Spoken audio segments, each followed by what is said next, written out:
All right, so this is the second half of your video lecture of the lecture we started in class for urban morphology. And so, how cities grow and change and evolve. And if you remember last class that we talked about the beginning of the urban morphology lecture, we looked at the concentric ring model and the Hoyt sector model. And we said that those were city models at the beginning of the city when the city developed, probably due to industry and other growth. And then when we had various waves of invasion and succession, and wealthier residents started to move out and out and out, you had concentric rings in the case of Burgess, or you had radiating sectors in the case of Hoyt. But now we're talking about in the 21st century that we had multiple nodes and what we call the multiple nuclei model, where we have grown out so far from CBD that the CBD is still very important, and it's the most important node, but it's not the only node. And so you'd get airport nodes and hospital nodes and shopping nodes and industrial nodes, and you just have multiple nodes throughout the city to take care of different, lower and kind of mid-range, higher function central place order goods and services. And so a multiple nuclei type of city has begun to develop. So we're going to kind of continue along that theme and talk about kind of why that happens. And so some of you got to this slide, and you're more than welcome to fast forward through suburbanization. But for others of you that did not, this is a good place where everybody can begin. Okay, so one of the reasons that multiple nuclei develops is this idea of suburbanization. In the United States, in the beginning of the post-World War II era, um, there was a tremendous amount of middle-class white Americans who saw that their inner cities were decaying, and because of the automobile and because the government was willing to pave roads to get citizens to and from the CBD, but to be able to kind of drive outside of the CBD, middle class white Americans were able to move out away from the city. And this starts this great, tremendous wave of suburbanization in America. Now, remember that when we talk about suburbanization, let's kind of talk about the components of that. You've got the CBD, you've got the downtown, and then you have the area surrounding the CBD. As we move out and out away from the CBD, that is called the suburban area. Now, wherever the suburban area ends, that is the urbanized area. And so remember, the urbanized area is kind of the place that when you get to the end of the urbanized area, which is the end of the suburbs, that's where you get to the end of infrastructure, you get to the end of electric lines and fiber optic cables and sewer lines and drinking water. And so that is kind of where the suburbs are, is at the end of the urbanized area. I think it's important that you understand why suburbs are so popular and why people that can afford to move to them do and have done so repeatedly. That's, in geography, we call that a pattern. It's a very repeated pattern. Think about why the suburbs are attractive to your parents. I mean, all your parents have moved out to the suburbs. Why? I mean, they have a choice. They could move back down closer to the CBD. Why not? And so when we look at that, we kind of make a list for ourselves of what's so important or what's so popular about the suburbs. So write a few of these things down. You might think of things like, well, the house that your parents own, it's a big house, and on the property that they have, they're really actually getting a pretty good deal compared to if they move that same house down to property down in the CBD. The cost of land would be way too expensive. So land is cheaper out here. You can get a bigger house. It's safer here compared to downtown areas. The schools are better. Probably the air is cleaner out here. It's quieter. It's less frenetic. So the suburbs offer a lot of appealing things. If you can afford to live here, excuse me, a lot of people have chosen to do so.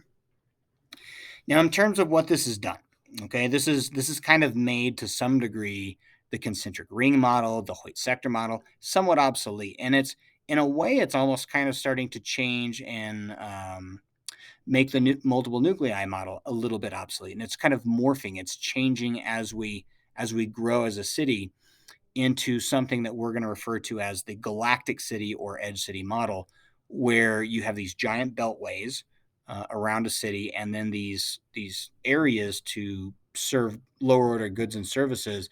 They are going to pop up ever so often around this beltway, and those little things are called edge cities. So let's take a kind of a look at these edge cities. So here's Philadelphia, right?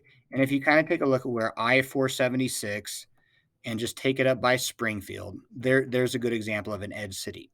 And then if you keep taking it around where you get up to Plymouth Meeting, there's a couple more edge cities in Willow Grove, and then you kind of circle around. What we see as a trend around American cities are these things called beltways. And the reason it's called a belt is because what does a belt do? A belt goes around your body. Well, in this case, a beltway is a road that goes around your city and kind of keeps your city together. So almost every American city has one of these beltways. And if you take a look at like Atlanta's, you'll notice some common things with these beltways. So follow the beltway there in red. And then those edge cities that pop up along the beltway, that's like for us, it would be Southlands, or it would be Park Meadows, or it would be the new Aurora Highlands that's developing up north. But these are called edge cities, and they provide lower order central place functions. You can see the ones that are outside of the beltway. Those are what we call exurbs. And so, let me just kind of go here.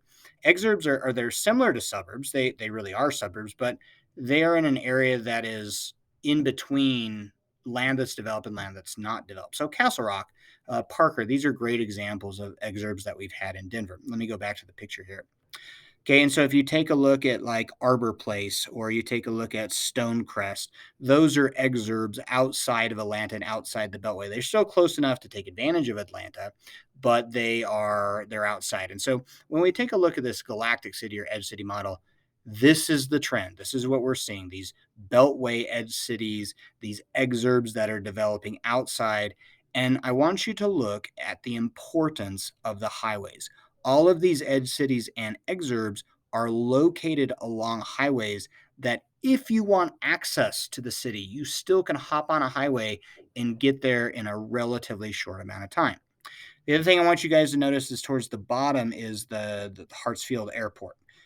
You're going to notice that in almost every American city today, that because people don't want to live near an airport necessarily if they can help it. And so what we're finding as a trend in America is we're moving the airports like kind of out into the middle of nowhere outside of those beltways, but yet with beltway access. So if you notice, like for DIA is at the confluence of our beltway, which is E470, and I-70. So if you're at I-70 and E470, that's kind of the confluence of two major highways, and then our airport is right beyond that. Well, you're going to see the same thing if you find the airport in Atlanta. These airports, they locate themselves right on the outside of that beltway, and that way people can get to it reasonably quickly. I'll go back here and let you guys copy down stuff for exurbs. So again, an exurb is a suburb. I mean, it's like a suburb, but it's discontinuous. It's not adjacent necessarily. So let me go back really quickly. And if you take a look at like Stonecrest or Gwinnett Place or Arbor Place, these are classic examples of exurbs that are kind of part of that edge city model. And for us, there's probably not a better example in probably all of Colorado than Castle Rock. Castle Rock is a great example of an exurb that is fairly close to Denver, and it's right outside the urbanized area, but not, it's not part of that urbanized area. Okay, next model. So now we're going to talk about a model about the development of cities based on the time period that the city developed in and based on the type of transportation that was available at the time. And so this is what we call Borchart's key urban development periods. All right, so period number one would be the colonial period. And what this is saying is that based on the transportation of the time, these cities developed a certain way. So if you take a look at the oldest parts of New York City, Boston, or Philadelphia, you're going to find that the city roads were designed pretty haphazardly because they were just kind of building as the city grew. And there was not a lot of central planning that was dedicated to building the cities. The cities just kind of grew in reaction to a growing population. Now, you also want to think of the main mode of transportation at the time, which would be walking and or horse and buggy. And so roads didn't need to be terribly wide, and they didn't need to be terribly straight. And so the old downtown areas of Boston, Philadelphia, they reflect this. Okay. Period number two, the sail and wagon. So this is kind of during our era of canal building, of river navigation, And so we're talking about like Buffalo and Pittsburgh and Cincinnati and St. Louis and Rochester and places along the Erie Canal or places along the Mississippi River, where they use the rivers and the canals as a way to transport goods and to transport people. And again, based on that, that's how those cities are going to develop. You take a look at Pittsburgh. Pittsburgh is a really good example of this. If you don't know this, Pittsburgh is at the confluence of three major rivers. And so if you go to downtown Pittsburgh, the whole downtown area is set up off of those three rivers. And, that's reflected in their city structure. Okay, now we get into, I'm going to put up two of them together because really both of them have to do with the building of railroads and then the expansion of railroads. And so we kind of have two railroad periods here. The one from 1830 to 1870, this is going to be like your Chicago's, your Pittsburgh is in this as well, Detroit, anything kind of in the Rust Belt. We're going to see the importance of railroad hubs and railroads leading in and out of places. And then what is going to happen is that people are going to agglomerate around those railroads, not only for transportation, but it's a quick way that they can get goods. And so retail areas are going to agglomerate around these railroads because they know that this is where they can sell their goods. And so those cities, those industrial cities, Chicago, St. Louis, Detroit, places like that in the Midwest, their city structure is going to develop based on that mode of transportation. Okay, and then we fast forward into kind of the present time where the automobile is the main source of transportation. And so now, after the 1950s, when the government kind of devoted itself to building interstate highways and building roads out to the suburbs. Well, now our cities are going to reflect that, and so we're going to get these highways that they come from places. So if you think of Denver, you have I-70 and I-25 coming from different places, and for like I-25 and I-70, different states, and then our city is going to reflect having to have access to those highways. Furthermore, what you're going to see in places in the South and the West, we talked about the Sun Belt, the rise of the West, because a lot of those places really didn't develop until World War II and afterwards. They're going to be built much differently than, say, the old colonial downtown Boston or Philadelphia in, say, Denver or Phoenix or some Salt Lake City. They're going to have more of what we call a grid. So if you take a look at downtown Boston here and you just follow the peninsula that goes down to kind of the harbor area in Boston, it's very chaotic. The streets are very narrow. They're winding. They don't exactly go straight. And that's a reflection of when the city was created back in the 16 and 1700s and the type of mode of transportation that they had at the time. Now you fast forward to a place like Denver, and you can see the difference. You can see the city grid and how straight, right angles the city streets are, so that automobiles can move through a tight space fairly easily. Okay, last part here. Kevin Lynch. So Kevin Lynch, this is kind of a random idea that we kind of throw into urban planning, and the reason we do so is that Kevin Lynch wrote a book that you really don't need to know in terms of like the name of the book or anything like that. But what you do need to know about Kevin Lynch is how influential he has been on urban planning, and that in those ideas of urban planning, he created these five kind of ideas for urban planners to think about when they build the modern city. And you guys are right now working on master planning a community or a city for a project. And those projects, you're thinking about these things probably without even knowing you're doing that. And so here are Kevin Lynch's five key items that urban planners should think about in terms of creating the modern city. And I think probably a big picture thing we need to think about is that you don't kind of think of your city as laid out with street names and things like that. You make kind of a cognitive mental map. And so Lynch had names for each one of those things. So you take, for example, like a landmark, right? We don't think about, hey, I need to turn on Downing Street or something like that. I think about what do I see in my mind that tells me to turn. So that might be, if you, I'm just thinking of something that's close to us. Like if you're going down in Southlands and you go down the main street in Southlands, you see that spire at the movie theater at the end of that. Well, that's a landmark, and that's kind of a denoting thing that, oh, I'm near that, or I'm driving and I can see that landmark. Now I know where I am at.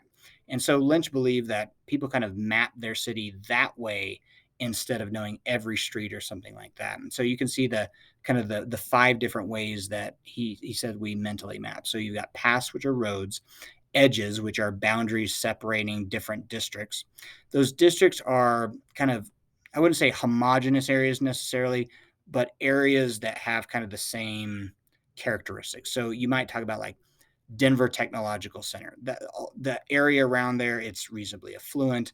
The buildings are, look a certain way. Certain groups of people ethnically live in that area. That's like a homogenous district. Then you have nodes where you have notable intersections. So probably one that's close to us would be, Parker Road and Arapahoe. Those would be notable intersections, and those are places where you might not even know it's Parker and Arapahoe, but you know that intersection. You know that's an important part of our community. So that's what Kevin Lynch, that's why he's important, is that he was very influential in getting urban planners to really plan cities based on how you would cognitively map it in your mind. And that would help you to be able to move through your city a little easier. All right, so that should be it for urban morphology. Thanks for tuning in. And now you're going to be switching activities.